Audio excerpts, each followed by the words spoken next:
ఇవాళ నేను మా చెల్లి కొత్తగా రిలీజ్ అయిన లిటిల్ హార్ట్స్ మూవీకి వెళ్ళాం. ఈ మూవీకి గుడ్ రివ్యూస్ విన్నాక ఖచ్చితంగా చూడాలని వెళ్ళిపోయాము. టైటిల్ క్యాప్చర్ చేయడం ఆనవాయితీ అన్నమాట. మూవీకి వస్తే పాప్కార్న్ కంపల్సరీ, ఎస్పెషల్లీ మా చెల్లితో వస్తే. నాకు చీజ్ పాప్కార్న్ ఇష్టం, మా చెల్లికేమో క్యారమెల్. సో 2 మిక్స్ చేయించేసాము. అండ్ ఆఫ్ కోర్స్ కోకా-కోలా కూడా. మూవీ చాలా ఫన్ గా ఉంది, 8/10. మూవీ అయ్యాక ఫోటో బూత్ కనిపించింది, మంచిగా పిక్స్ దిగొచ్చు అని వెళ్ళాము. కొంచెం సేపు వెయిట్ చేశాక మా టర్న్ వచ్చింది. పిక్స్ బాగా వచ్చాయి, కానీ అన్ఫార్చునేట్లీ రాంగ్ ఫిల్టర్ సెలెక్ట్ చేశాను నేను. బ్లాక్ అండ్ వైట్ అయితే బాగుండేది, బట్ దట్స్ ఓకే. నెక్స్ట్ మేము బౌలింగ్ ఆడడానికి వెళ్ళాము. ఇవాళ నేను వర్స్ట్ గా ఆడాను. అట్లానే ఎప్పుడు బాగా ఆడతానని కాదు, కానీ ఇవాళ మరీ వర్స్ట్. నేనేంటో ఎప్పుడైనా నా ఫింగర్ హర్ట్ చేసుకుంటా.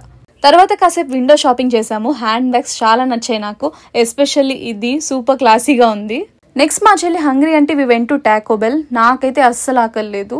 వి ఆర్డర్ చికెన్ టాకో, వెజ్జీస్ అస్సలు లేకుండా, సమ్ ఫ్రైస్, ఇంకా churros with choco dip, also Thums Up. బయట ఉన్న వేడికి చిరాకు వచ్చి ఆకలే పోయింది నాకు. సో జస్ట్ కొద్దిగా తిన్నా. ఈ విజయవాడలో 365 days సమ్మరే. And yeah, that's everything. Subscribe for more such content. Bye.